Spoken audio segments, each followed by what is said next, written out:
Halo teman-teman, Ateleng Indonesia, di mana saja berada, semoga teman-teman selalu sehat dan dilimpahkan banyak rezeki. Nah, kali ini kita ketemu lagi dalam perkuliahan biologi sel dan genetika. Nah, materi yang kita bahas kali ini adalah dinding dan membran sel, yang merupakan inisiasi perkuliahan pertemuan yang keempat di channel ATLM Indonesia. Dan pastinya materi ini khusus untuk D3 Teknologi Bank Darah. Namun, teman-teman yang ingin menyimaknya silahkan menyimak bersama-sama dalam perkuliahan online kali ini. Nah, kita mulai dahulu dengan permulaan yaitu dinding sel. Apa itu dinding sel? Dinding sel adalah lapisan di luar membran sel mengelilingi jenis sel tertentu dan membatasi ruang bagi sel untuk mengembang. Jadi dinding sel ini adalah lapisan terluar dari sel ya, yang memberikan bentuk pada sel. Jadi memisahkan antara bagian luar dan bagian dalam.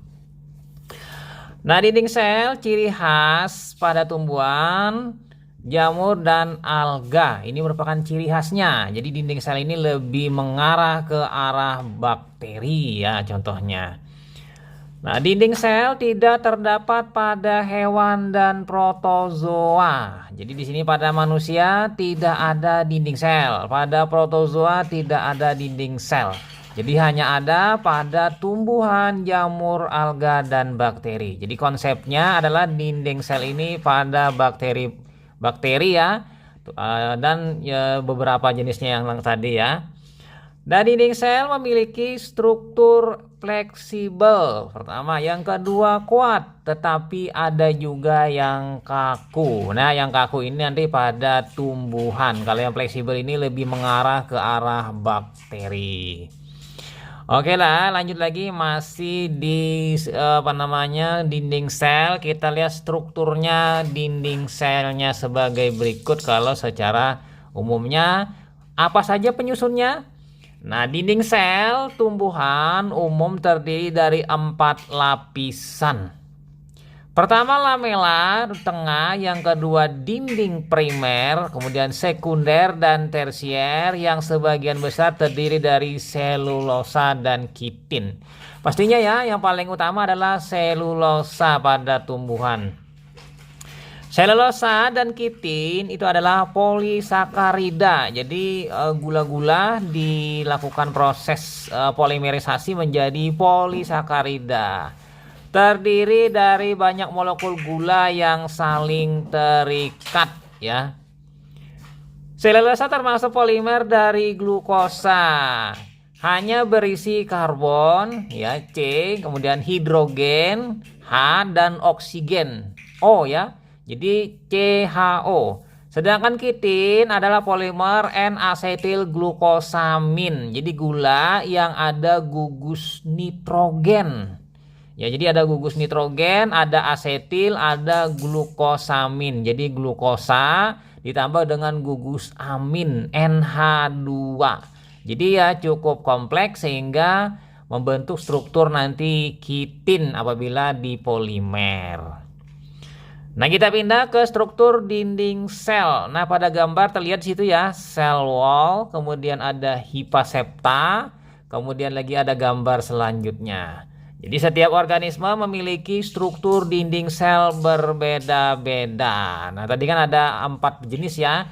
Nah, yang pertama struktur dinding sel tumbuhan itu sebagian besar terbentuk oleh polimer karbohidrat. Ya, seperti selulosa tadi ya, pektin, lignin, dan hemiselulosa. Jadi beberapa tumbuhan berbeda-beda nanti dalam hal struktur dinding selnya. Jadi yang paling terbanyak nanti adalah selulosa. Nah, sementara struktur dinding sel jamur itu terbentuk dari kitin. Nah, kitin ini mirip dengan kayak cangkang ya, pada sejenis kayak kepiting-kepitingan udang ya. Nah, sementara struktur dinding sel alga terbentuk dari pektin, glikoprotein, ya ini protein yang bergabung dengan glukosa, dan gula sakarida sederhana. Ini sel alga. Dan yang terakhir, yang keempat, struktur dinding sel bakteri tersusun dari peptidoglikan.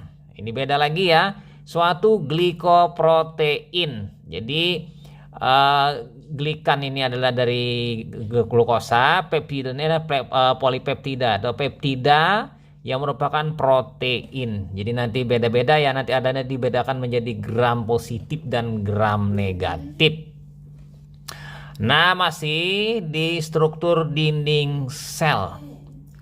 Selulosa terdiri dari beberapa ribu molekul glukosa terhubung ujung ke ujung. Tautan kimia ini memberi struktur pita datar berdekatan, menyatukan secara lateral menjadi mikrofibril. Panjangnya 2-7 mikrometer. Jadi misalnya glukosa digabungkan menjadi polimer, maka terbentuk selulosa. Nah, sementara polisakarida metrik ini adalah dua kelas utama hemiselulosa. Jadi varian dari selulosa ya. Dan polisakarida pektin. Nah, keduanya disintesis oleh aparatus Golgi. Nah, seperti yang kita bahas kemarin masalah fungsi dari aparatus Golgi. Lalu setelah disintesis aparatus Golgi dibawa ke permukaan sel dalam vesikel kecil. Jadi vesikel itu kayak sejenis sekret ya. Dan disekresikan ke dinding sel. Jadi setelah itu dilepaskan ke dinding sel. Nah, sementara yang komponen selanjutnya adalah protein. Nah, di sini dinding sel tumbuhan hanya mengandung sejumlah kecil protein. Gugus paling menonjol glikoprotein kayak misalnya hidroksiprolin ya. Hidroksiprolina berbentuk seperti batang. Jadi pada prinsipnya dinding sel bakteri itu sedikit protein. Protein itu banyak terkandung pada hewan. Nah, plastik. Nah, plastik di sini maksudnya plastik dinding sel seperti lignin, kutin, dan suberin. Ini dihubungkan secara silang ke dalam jaringan 3 dimensi. Maksudnya adalah untuk memperkuat dinding sel dan membuatnya lebih tahan terhadap jamur dan bakteri karena ada lapisan dari plastik ini. Jadi plastik sebenarnya sudah ada istilahnya dalam dinding sel bakteri, lalu dalam sel tumbuhan ya, dan lalu karena dia berelastik ya, sehingga dia disebut dengan plastik. Nah, kita pindah lagi masuk ke mana? Ke fungsi dinding sel tumbuhan. Kita lihat di sini satu persatu fungsi dinding selnya ya. Pertama kita bahas dari tumbuhan. Nah, beberapa fungsi pada dinding sel tumbuhan yaitu pertama menjaga tekanan turgor. Jadi antara intrasel dan ekstrasel agar aman dan seimbang sehingga tidak mengalami kerusakan di dalam intrasel. Yang kedua, memberikan bentuk pada sel pastinya ya. Lalu yang ketiga, menjaga bentuk sel. Kemudian yang keempat, membedakan sel tumbuhan dengan sel hewan, karena sel hewan itu hanya membran, kalau ini adalah dinding sel. Lalu yang kelima, menentukan laju pertumbuhan. Ini penting sekali karena batang dari pohon itu akan membesar itu adalah memperlihatkan bahwa dia mengalami pertumbuhan, baik pertumbuhan ke samping yang membesar batang atau pertumbuhan dalam bentuk batang yang memanjang atau bercabang-cabang. Yang keenam, menyediakan kekuatan mekanis. Jadi kuat dan tegak ya tumbuhan untuk berdiri ya di atas tanah. Lalu yang ketujuh, melindungi sel dari tekanan mekanis. Misalnya adalah angin yang deras. Nah, kita masih masuk di fungsi dinding sel tumbuhan yang selanjutnya yaitu 7. Sifat kaku dapat membantu tumbuhan berdiri tegak, jadi tegak ke atas ya, secara vertikal. Dan mencegah masuknya patogen atau benda asing berbahaya ke dalam sel. Misalnya penyakit-penyakit yang menyerang pada tumbuhan. Lalu yang 8, dinding sel ini bersifat semi permeabel. Jadi semi dia artinya ada beberapa yang masuk, ada yang tidak. Jadi sifatnya adalah seperti itu, semi permeabel. Lalu yang 9, membantu proses difusi materi melalui apoplas. Jadi masuknya materi, misalnya cairan ya, ke dalam dinding sel melalui proses apoplas. Jadi difusi berarti masuk langsung ya. Lalu yang 10, sebagai tempat pertukaran zat seperti protein dan molekul-molekul kecil yang masuk atau keluar dari sel. Dan yang terakhir pastinya dia menjaga homeostasis pada sel. Jadi keseimbangan ya, homeostasis yang ada pada sel. Nah, lanjut lagi, kita pindah ke fungsi dinding sel pada jamur. Apa saja fungsinya? Yang pertama, menentukan pola pertumbuhan sel. Yang kedua, sebagai pelindung struktural. Yang ketiga, sebagai media interaksi sel dengan organisme lain. Lalu yang keempat, sebagai tempat pengikatan dalam reaksi enzim. Dan terakhir yang kelima, melindungi sel dari perubahan tekanan osmotik sehingga sel tidak pecah. Jadi mirip-mirip saja fungsinya dengan pada sel-sel tumbuhan, walaupun ada perbedaan juga. Nah, bagaimana dengan fungsi dinding sel pada sel alga? Jadi fungsinya yang pertama, membantu melindungi sel. Itu pasti ya, melindungi sel berarti melindungi intra ya, di bagian dalam sel juga. Yang kedua, sel menjadi lebih kuat. Nah, pastinya dengan adanya dinding maka lebih kuat secara struktur karena ada fondasinya. Kemudian yang ketiga, sebagai media antara sel dengan sekelilingnya. Jadi media interaksi antara sel dengan sekelilingnya.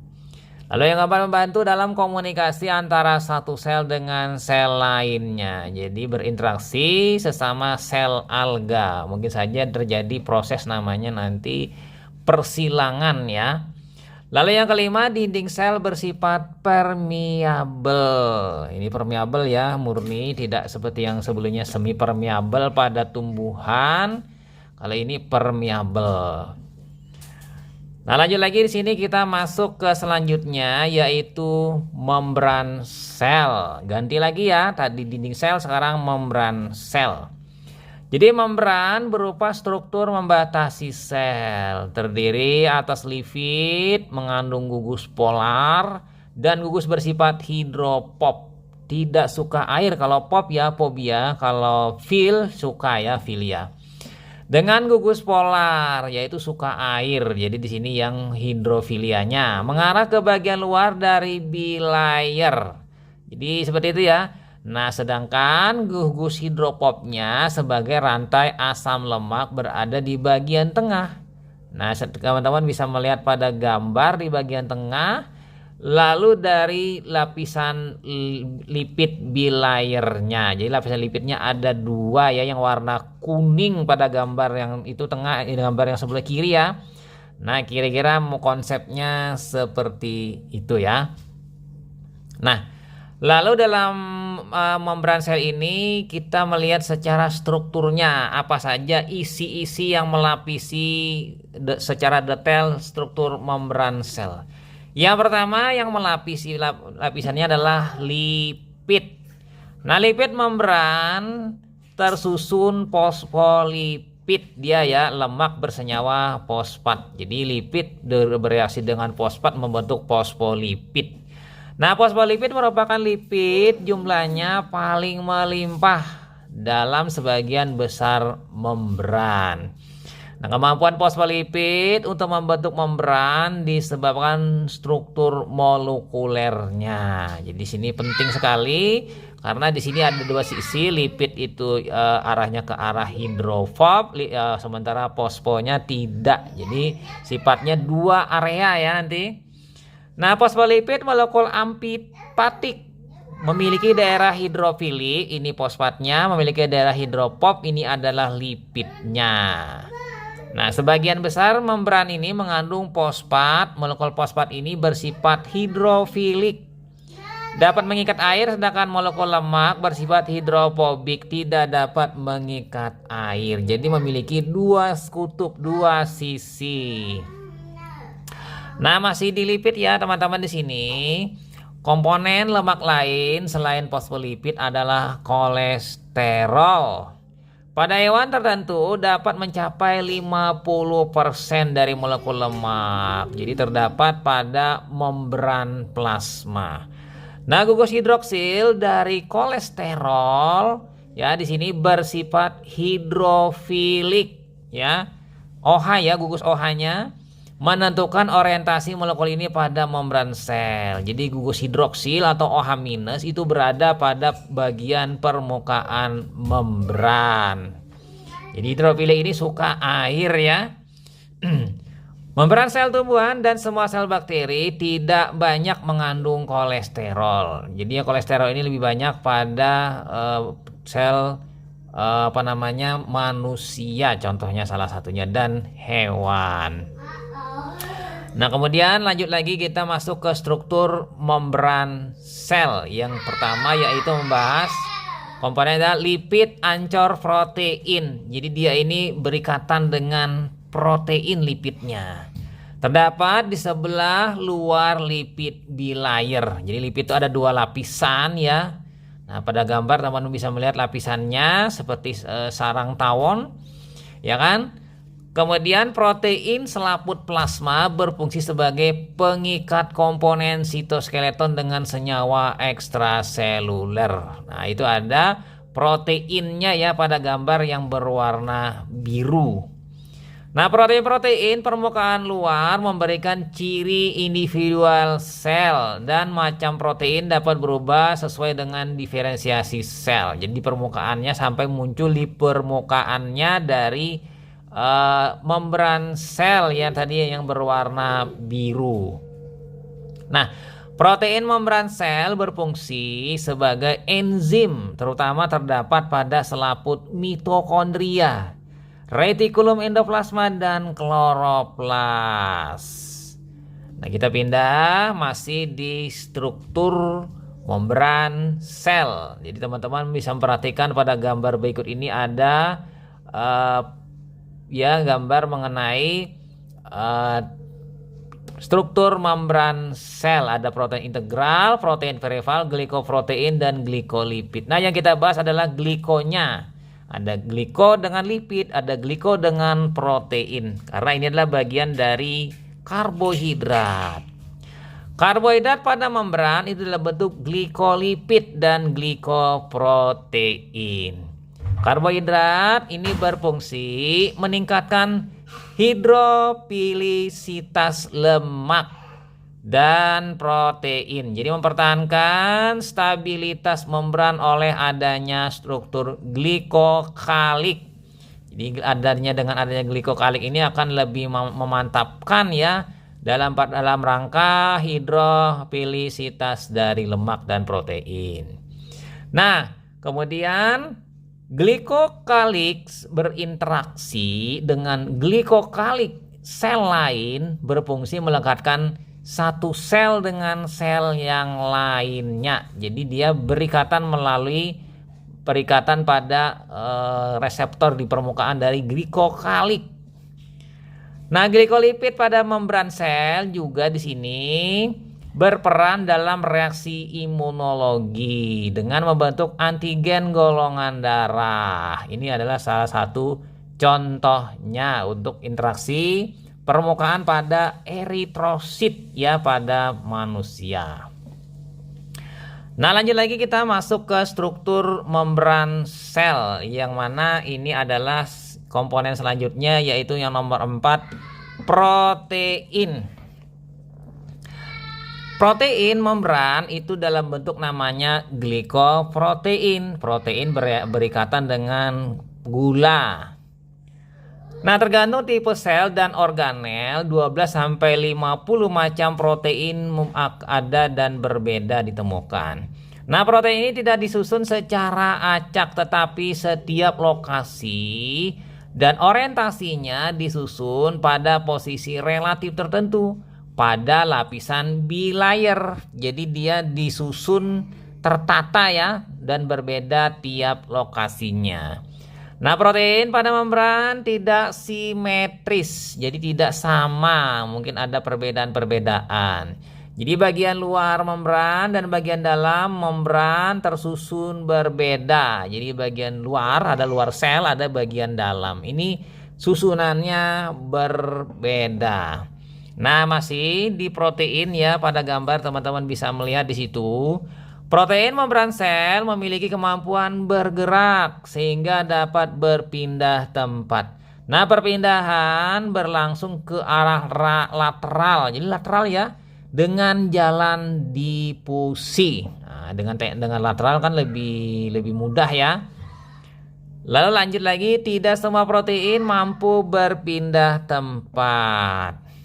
Nah, beberapa jenis protein integral tertahan dalam selaput. Jadi ada selaput ya, oleh anyaman molekul-molekul protein berada tepat di bawah permukaan dalam selaput plasma. Nah, anyaman ini berhubungan dengan sitoskelet ya, rangka dari sitoplasma. Lanjut lagi, kita masuk ya di lapisan protein membran sel. Nah, ini lebih ke dalam lagi. Ini ada gambarnya, di situ ada protein perifer, ada glikolipid, kolesterol, fosfolipid bilayer, dan protein integral. Nah, yang kita bahas ini adalah protein integralnya. Nah, protein berpenetrasi ke dalam lipid bilayer, kita lebih bilayer ya, yang warna biru, ya kan, dapat menembus membran. Jadi memiliki domain pada sisi ekstraseluler bagian luar dan sitoplasmik dari membran ini bagian dalam. Jadi dia seperti memiliki ruang khusus ya, dia di sini menembus. Jadi dia punya prioritas sendiri di dalam lapisan itu. Nah, protein integral umumnya merupakan protein transmembran. Jadi nanti dia yang memfasilitasi ada proses keluar masuknya ya ke dalam sel. Dengan daerah hidrofobik membentang sepanjang interior hidrofobik membran tersebut. Nah, daerah hidrofobik protein integral terdiri atas satu atau lebih rentangan asam amino nonpolar yang biasanya bergulung menjadi heliks. Jadi gambarnya teman-teman bisa melihat di protein integral dia seperti koil ya, melingkar melilit ya, mulai dari bawah hingga ke atas menjulur keluar. Dia memiliki sejenis kayak jalan khusus atau terowongan khusus.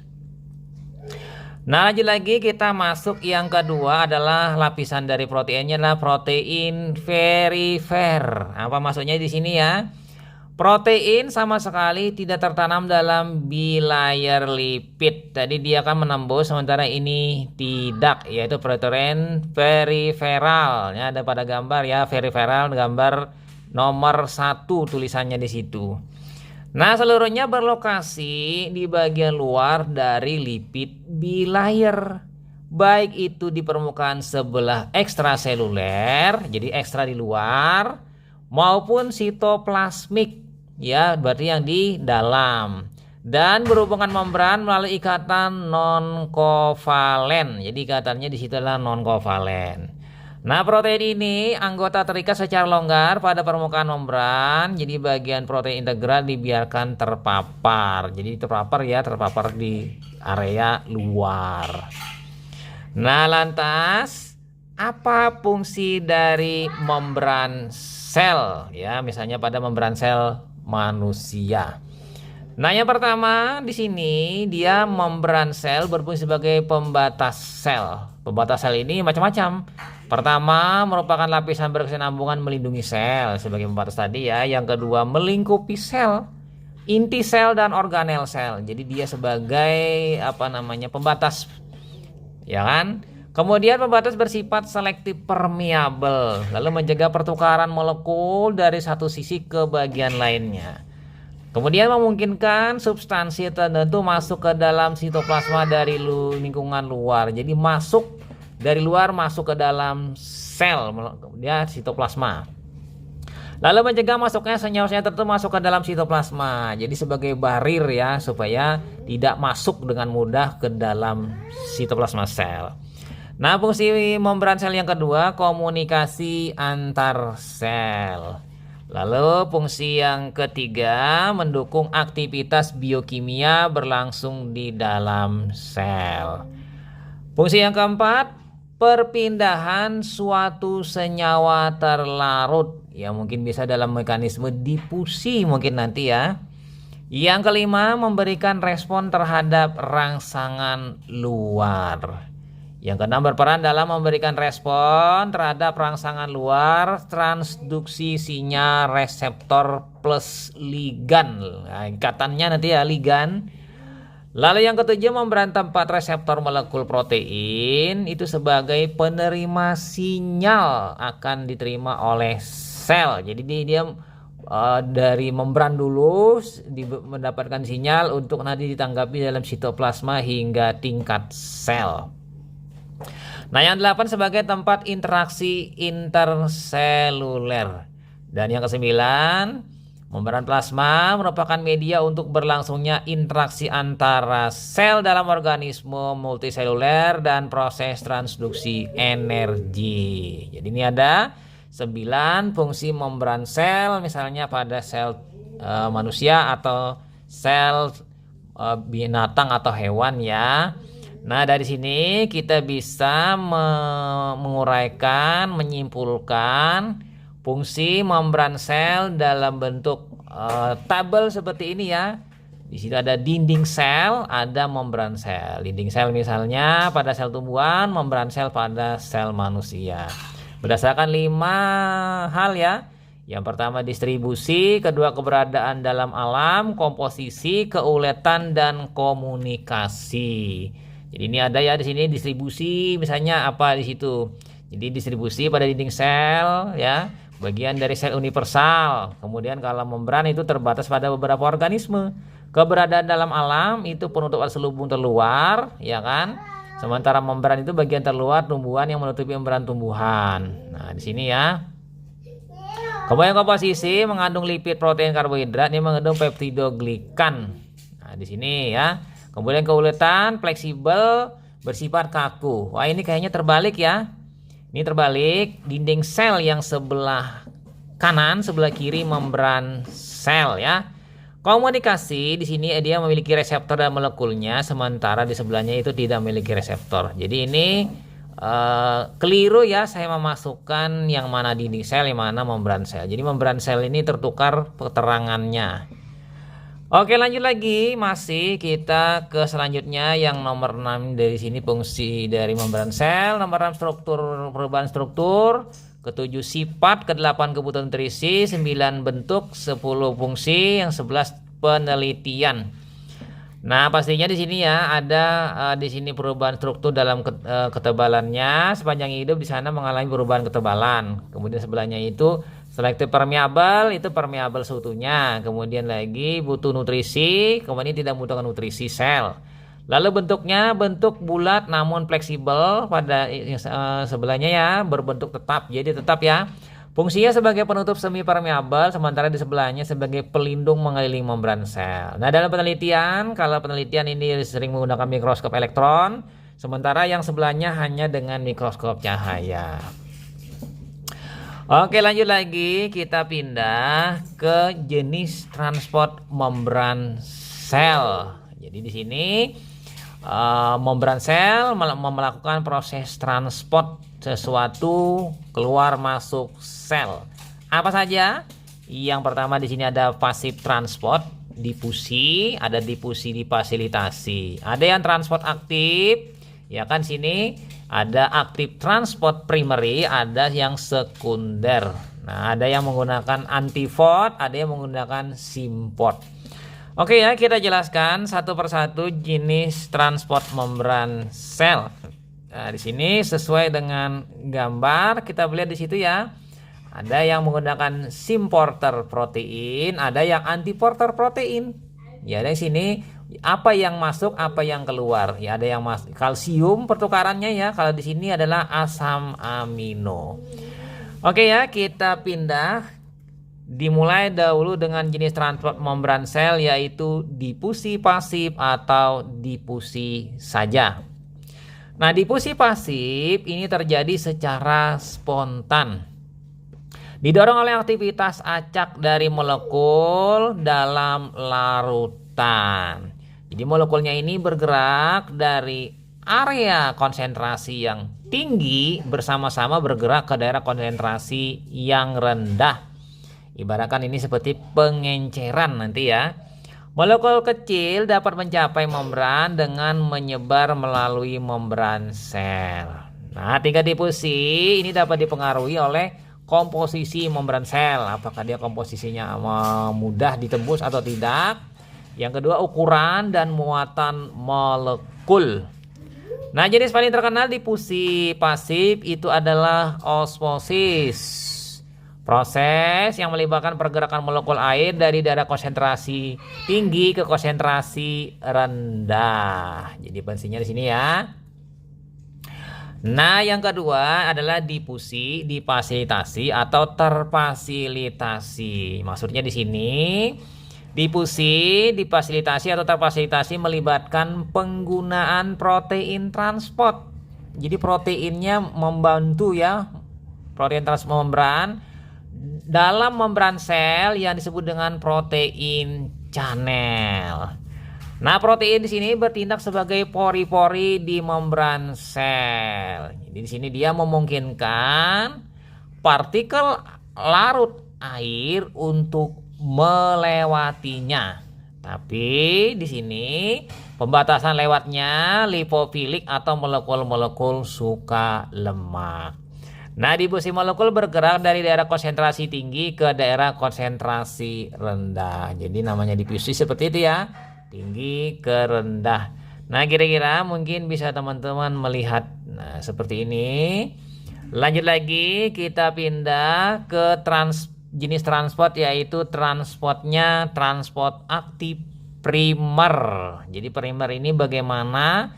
Kalau ciri khas aktif ini nanti dibantu dengan energi. Kalau difusi tidak membantu dengan energi.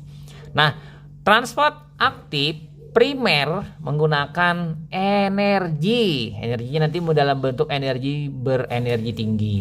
Untuk memindahkan ion atau molekul. Di sini bisa ion ya, ion Ca atau molekul misalnya sama amino. Dari daerah konsentrasi tinggi ke daerah konsentrasi rendah. Energi dalam bentuk adenosin trifosfat atau ATP. Nah, transport aktif biasanya yaitu pompa natrium. Jadi Na+ dan kalium ya, K+. Membantu sel mempertahankan muatan listrik potensial istirahat dan juga mengontrol volume sel. Jadi di sini adalah proses keluar masuknya natrium dan kalium ya di tingkat sel. Nah, pompa natrium, kalium menggerakkan ion natrium keluar, ion Na keluar dari sel dan melepaskan ion kalium ke dalam sitoplasma. Jadi di sini pergerakannya pertukaran kalium dan natrium. Nah, kira-kira seperti ini gambarnya untuk proses pertukarannya resting membran potensial. Ada natrium, ada kalium ya. Jadi natrium itu tinggi, kalium itu rendah. Jadi 145 mili ekuivalen, kalau kalium 4 mili ekuivalen. Ini biasanya diukur juga kadar elektrolit tubuh melalui pemeriksaan serum ya, serum dari manusia. Nah, lanjut lagi, yang selanjutnya adalah jenis transportnya adalah transport aktif sekunder. Jadi maksudnya di sini menggunakan protein transport membran berupa antiporter dan symporter. Jadi ada antiporter dulu, ada symporter. Nah, untuk antiporter itu memindahkan ion dan molekul dengan mengangkut satu jenis partikel melawan gradien konsentrasi. Jadi melawan arus. Ya, melawan gradien konsentrasi biasa. Dari rendah ke tinggi, biasanya kan tinggi ke rendah, ini melawan arus. Sementara mengangkut jenis lain dari partikel dengan cara biasa dari tinggi ke konsentrasi rendah. Jadi antiporter ya. Nah, transportasi simporter ini lain lagi. Dua jenis molekul atau ion melintasi membran sel pada saat bersamaan. Jadi saat sama ya, dan dalam arah yang sama. Nah, di sini arah sama ya. Nah, jadi bedanya nanti di antiporter dengan simporter seperti itu tadi ya. Nah, lalu kita lihat lagi yang nomor 4 di sini adalah transport aktif sekunder kotransport. Nah, kotransport ini membantu transport. Pada transport sekunder kotransport, glukosa atau asam amino akan ditransport masuk ke dalam sel mengikuti masuknya natrium. Jadi natrium masuk juga glukosa dan asam amino. Natrium masuk akibat perbedaan konsentrasi, mengikutkan glukosa ikut. Jadi mengekor ya. Dan asam amino ke dalam sel. Jadi meskipun asam amino atau glukosa di dalam sel konsentrasinya lebih tinggi dari luar sel. Nah, tetapi di sini asam amino atau glukosa memakai energi dari natrium. Kenapa? Akibat perbedaan konsentrasi natrium tadi. Nah, glukosa atau asam amino ini transport secara transport aktif sekunder kotransport. Jadi di sini jelas ya, kalau transport aktif sekunder kotransport ini dia masuk bersama-sama, ikut-ikutan ya. Natrium yang masuk ya kan ikut asam amino dan glukosa. Nah, lanjut lagi kita masuk ke transport aktif sekunder counter transport. Jadi tadi bersama-sama ini berpapasan atau berlawanan atau exchange, pertukaran bahasanya ya. Nah, pada proses counter transport atau exchange ini masuknya ion natrium ke dalam sel menyebabkan bahan lain ditransport keluar. Natrium masuk, keluar yang lain. Ini misalnya pada natrium kalsium exchange dan natrium hidrogen exchange. Jadi natrium masuk, kalsium keluar, natrium masuk, hidrogen keluar. Nah, pada natrium kalsium exchange, 3 ion natrium akan ditransfer ke dalam sel untuk setiap 1 ion kalsium ditransfer keluar sel. Jadi 3:1 untuk menjaga kadar kalsium intrasel khususnya pada otot jantung sehingga berperan dalam kontraktilitas jantung. Nah, sementara kalau pertukaran natrium dengan hidrogen ini terutama pada peran mengatur konsentrasi ion Na dan hidrogen dalam tubulus proksimal ginjal. Jadi maksudnya di sini untuk mengatur pH keasaman dalam sel, termasuk juga keasaman dalam sirkulasi darah atau tubuh, dan juga dengan misalnya natrium ini maka air juga akan terbawa, artinya produksi urin mungkin bisa menurun dan meningkat. Jadi fungsi dari ginjal di bagian tubulus proksimal salah satunya air juga dan mengatur pH sel ya, elektrolit di tubuh. Nah, lanjut lagi di sini transport selanjutnya adalah transport fagositosis dan pinositosis. Fagosit memakan, pinositosis ini adalah minum. Jadi makan dan minum ya. Nah, mekanismenya sebagai berikut kira-kira. Transport molekul besar lewat mekanisme fagositosis itu misalnya eksositosis, endositosis, dan pinositosis. Nah, pinositosis ini adalah drinking cell atau minum. Ditransport molekul mengandung cairan ekstrasel. Molekul tadi ditelan seluruhnya dan terbentuk dalam vesikel pinositik. Jadi selnya ini minum suatu cairan yang mana cairan tadi dibentuk sebuah vesikel ya. Vesikel kantung ya, namanya kantung vesikel pinositik. Nah, sementara fagositosis itu menelan molekul padat misalnya bakteri atau bagian sel yang rusak. Misalnya makrofag memakan bakteri, jadi memakan benda padat. Terbentuklah nanti pagosom ya, yang mana itu adalah pagolisosom. Jadi pagosit kemudian dibentuk membran untuk memisahkan yang bakteri dimakan tadi dalam bentuk pagolisosom untuk dilakukan proses pencernaan. Nah, kira-kira itu saja teman-teman mengenai dinding dan membran sel yang kita bahas kali ini. Semoga bermanfaat bagi teman-teman semuanya. Sampai jumpa di video-video selanjutnya. Saya Amar Le pamit. Bye.